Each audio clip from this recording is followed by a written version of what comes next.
Aftershocks of the magnitude 6.6 earthquake continue to jolt some parts of Mindanao this morning. And to give us the latest on the ground, we have with us Jem Avancenia of News 5, who is joining us live from Tulunan in North Cotabato. Jem, earlier today, you were covering the situation in Magsaysay, Davao del Sur. Let's start off with the events and what Magsaysay looks like at the moment. Sean and Charles, no, as what we have observed, talagang grabe yung naging damage nitong second earthquake sa Magsaysay, Davao del Sur. Kung noong unang earthquake ay medyo talagang marami ng mga bahay na nasira, ngayon mas lumala pa yung sitwasyon.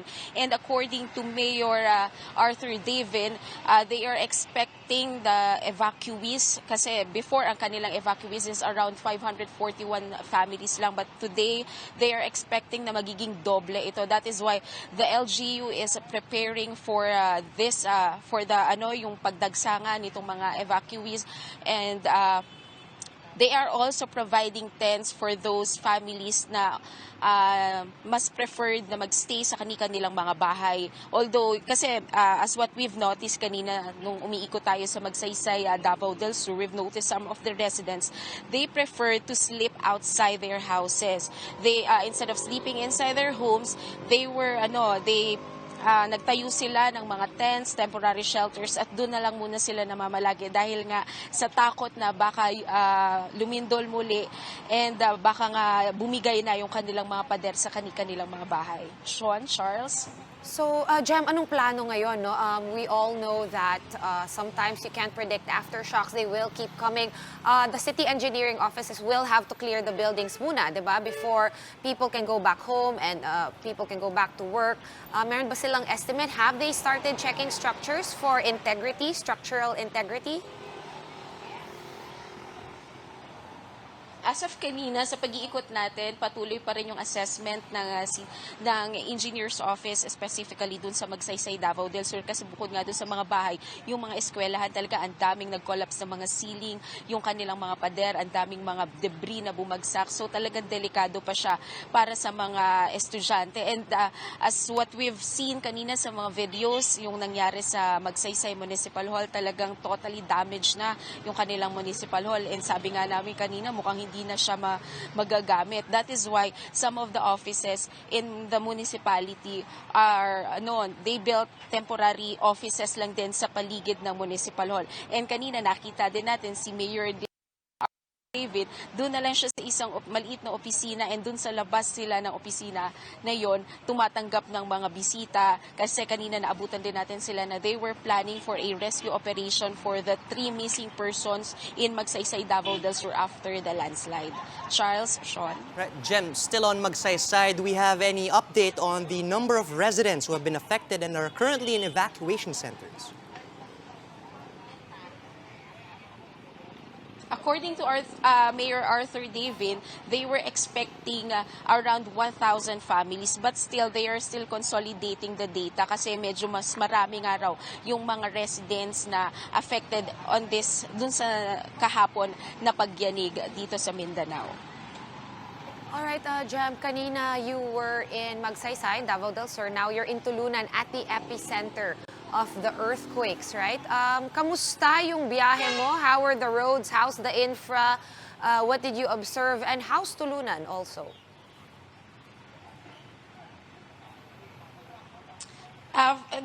Yung Magsaysay, Davao del Sur kasi siya, isa yung sa talagang pinakamaraming mga damaged buildings and houses. And doon sa biyahe natin going here to Tulunan, we've also observed some of the buildings in Makilala, North Cotabato, which are talagang totally damaged. But as of the roads naman, they were all passable naman. So far, wala tayo nakita. Although merong mga reports na merong mga ilang area doon sa mga malalayo ng lugar na hindi passable because of landslide. And kanina nga, nakausap natin ilang mga residente dito na from here, dito sa kinatatayuan natin, merong around 1 hour away, kung sasakay tayo ng habal-habal, yung mismong epicenter ng lindol kahapon na may lakas na magnitude 6.6. And sa kanina din sa pag-iikot-ikot natin dito sa Tulunan, so far parang back to normal na sa ating observation, back to normal na yung ilan sa mga residente, although nananatili pa rin suspended yung mga classes in all levels. Sean? Right, thanks for that update, Jem. That was Jem Avancenia reporting to us live from Tulunan in North Cotabato. Now it's time to get fresh updates straight from the source. Joining us now on the line is NDRRMC spokesperson Mark Timbal yet again. Thanks for joining us again, Mark. At least 5 people now have died from the earthquake. Are we seeing, or are you guys seeing also a possible increase in the death toll? Good afternoon. We're actually hoping that this would be the last, but we're still waiting for our regional offices to update us on any recent inclusion or any new addition to the fatality count or casualty count. As of today, that's what you said is correct. We already have 5 dead persons that have been reported to us. One came from Magsaysay in Davao del Sur, and another one is from Tulunan in North Cotabato. And these 2 died due to falling debris. At this current time, we already have a reported 394 injuries, injured individuals, and these individuals have already been rushed to the nearest medical facilities to be given medical treatment. But we have no information whether these 394 individuals are critical cases or not. There's no indication yet. We also have 2 missing persons in Magsaysay due to the landslide that happened in the area. Right, Mark, the tremors have been going on since yesterday. Could you tell us which areas in particular have been devastated the most? As of this morning, as of midnight, we already have a total of 270 aftershocks after the 9 o'clock earthquake. And then 50 of those aftershocks were felt. As we have seen in the previous, what we're seeing now is that the communities or cities and municipalities that have suffered significant damages in the October 16 earthquake sustained additional damages in yesterday's earthquake incident. Those communities that are near the epicenter, so those are Tulunan, South and Makilala, North Cotabato, Kidapawan City, Digos City, and Dansalan. Those near the epicenter have experienced intensity 7 quakes. So we noticed that the structures that have been significantly damaged, some of them have already given up. I mean, some already have collapsed. And we are seeing more damages now as a byproduct of that earthquake. All right. What about basic services? I'm talking about cell phone signal, power, water. Is that all intact despite the damage to the buildings? That's correct. It's natural. It's an automatic procedure that when an earthquake happens, there will be temporary interruption of power, electricity. We received a report of 23 municipalities and cities that have encountered power interruptions, but these were restored on the same day.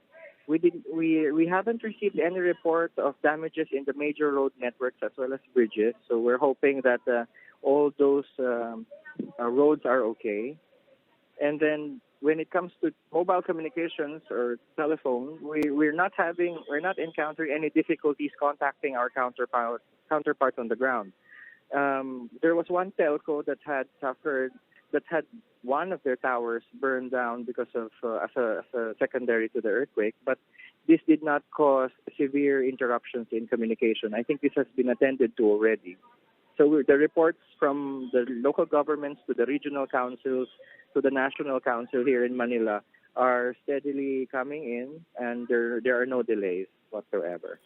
Right. Mark, could you tell us the current state of the rescue and relief operations that are being done? I understand that there are still a bunch of aftershocks that are ongoing. That's correct. How does this play in? I hope the people are able to do their job.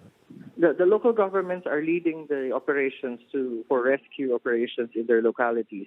The 2 missing individuals are still being search operations are still being done to find these 2 missing individuals in Magsaysay. These are activities led by the local government.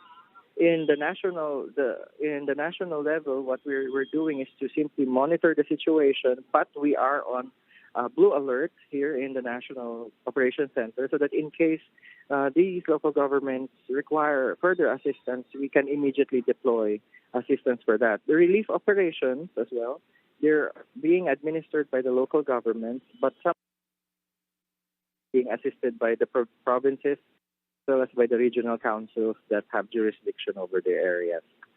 All right.